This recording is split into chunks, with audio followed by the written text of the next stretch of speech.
Alors quand j'ai fait mes recherches pour ma vidéo quid des pigeons que vous pouvez retrouver ici, je suis tombé sur deux articles assez intéressants qui parlaient de pigeons, mais dont j'ai pas parlé dans ma précédente vidéo. Le premier de ces articles parlait d'une start-up qui a utilisé des pigeons pour estimer la qualité de l'air dans Londres. Alors ce qu'ils ont fait, c'est qu'ils ont fait appel à un éleveur de pigeons qui normalement utilise ces pigeons pour faire des courses de pigeons. Cet éleveur leur a prêté une dizaine de pigeons et sur cette dizaine de pigeons, ils ont mis un capteur fixé sur un harnais qui permet d'estimer les concentrations de certaines particules dans l'atmosphère. Du coup, en lâchant les pigeons dans la ville, ils ont pu recueillir des données de concentration de différentes particules polluantes qu'on a dans la ville de Londres. Ils ont lâché les pigeons dans Londres et tous les pigeons sont revenus à leur nid et sur le chemin, ils ont pu relever des concentrations qu'ils ont après traitées et analysées. Alors ils ont fait ça pendant quelques jours en mars 2016 et pendant cette période, n'importe qui pouvait spécifier leur position à leur compte Twitter et ce compte Twitter leur répondait en leur disant voilà, il y a un pigeon qui est passé il y a pas longtemps, la qualité de l'air là où vous êtes c'est bien, pas bien, etc. Alors depuis, ces pigeons sont retournés à leurs propriétaires et l'entreprise continue de travailler sur ce genre de sujet, mais avec des capteurs qui sont maintenant plus sur des pigeons, mais sur des humains,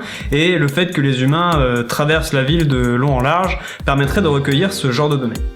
Alors ça c'était le premier article qui parlait des pigeons, le deuxième c'est un article qui concerne la capacité des animaux à reconnaître les mots d'une certaine langue. Alors c'est des scientifiques qui ont d'abord fait ce genre d'expérience sur des singes, ils se sont demandé si les singes arriveraient à, comme nous, reconnaître des mots qui seraient complètement random avec des mots qui auraient potentiellement un sens. Ce qu'ils ont fait c'est qu'ils ont appris aux singes à reconnaître certains mots de notre langue et par la suite ils leur ont présenté des mots complètement aléatoires dans lesquels les lettres étaient complètement mélangées. Parmi ces mots-là, il y avait des mots qui avaient une certaine cohérence, alors il y avait des voyelles alternées avec des consonnes, même si le mot n'existait pas, on pouvait imaginer que ça soit un mot de l'autre langue, et de l'autre côté, il y avait des mots complètement random, qui voulaient rien dire non plus, mais qui avaient une prononciation complètement incompréhensible. Et ils se sont rendus compte que les singes arrivaient à faire la distinction justement entre ces deux types de mots, malgré le fait que le singe ne comprenait pas la signification de ces deux mots, qui en fait n'en avaient pas. Alors les scientifiques se sont dit, les singes arrivent à faire ça parce qu'en fait ils nous ressemblent et nous on a cette capacité. Et donc ils ont fait le même genre d'expérience mais avec des pigeons cette fois-ci, et en fait ils se sont rendus compte que les pigeons arrivaient tout aussi bien à déterminer si un mot était complètement random ou s'il avait des caractéristiques de placement de lettres qui étaient